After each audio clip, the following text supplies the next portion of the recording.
Hey boys and girls, I'm Miss Green and I'm going to be teaching a lesson on context clues. Context clues are hints that a reader can use to help understand the meaning of an unfamiliar word. So if you come across a word when you're reading that you don't really know it or you've never seen it before, don't stop. Continue reading the sentence to find clues. Authors use many different types of context clues. So let's take a look at my anchor chart. And these are some of the different types of context clues that many authors use. We have definitions or meanings. We have inferences. That's when we use our background knowledge or what we already know about something. We have antonyms. We know that those are words that mean the opposite. We have synonyms. Those are words that mean the same. And then sometimes authors will even give examples, and they'll use phrases like such as or like. All right, so let's go ahead and look at some of my example sentences on my anchor chart. So let's start at the top. The sentence says the marsh or swamp was a wet and muggy place. So the underlined word is marsh. So that's the unfamiliar word that we're going to try to figure out the meaning of. So since this one's under definition, that means that somewhere in this sentence, the author told us exactly what that word means. So if you look right after the word marsh, it says or swamp. So that tells us that a marsh is a swamp. All right, let's move on to the next box, inference. When Ben's dog died, he was filled with grief. So the underlined word is grief. We have to look for clues in the sentence to figure out what grief is. But in this case, the author didn't really give us many clues. So we're going to have to use our background knowledge, what we already know. Have you ever lost a dog? How did you feel? I know you weren't happy. Obviously, you felt sad. So we should be able to use, what we already know, use our background knowledge to help us figure out that grief means sad. All right, the next box is for antonyms. She knew the cup wasn't fragile when she felt its sturdy handle and thick sides. The underlined word is fragile.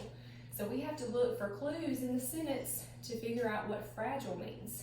All right, so in this sentence, the author has given us an antonym.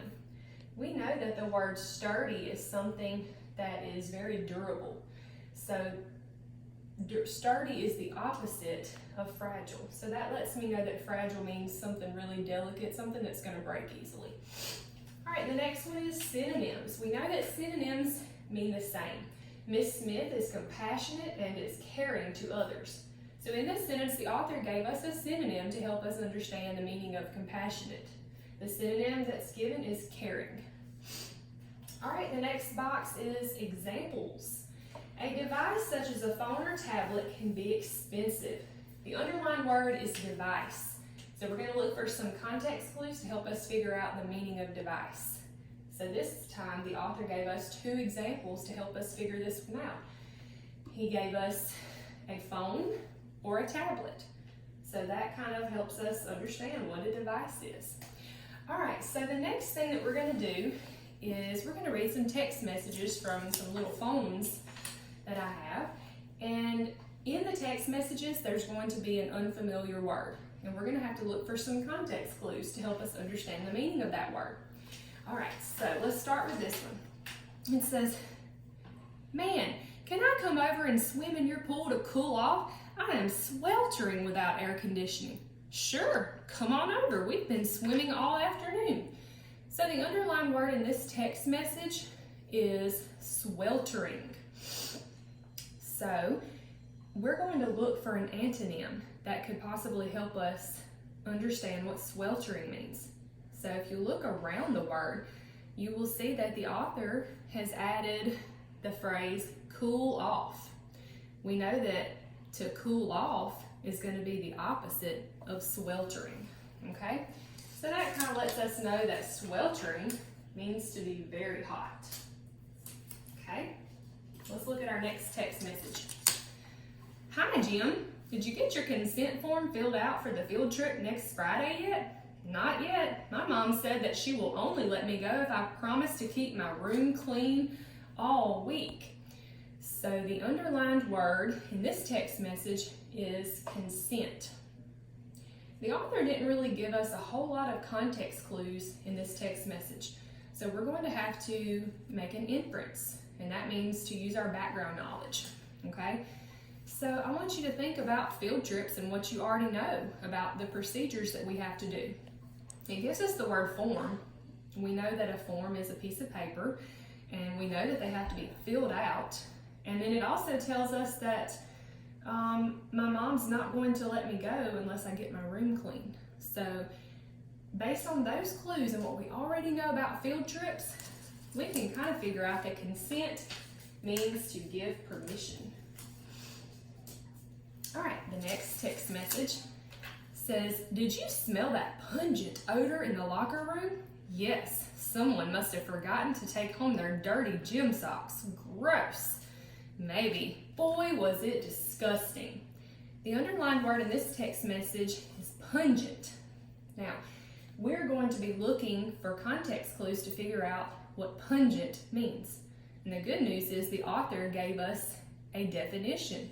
If you look right after the word pungent, you'll see the word odor. We already know that an odor is an unpleasant smell. And then down here it even gives us another clue, disgusting.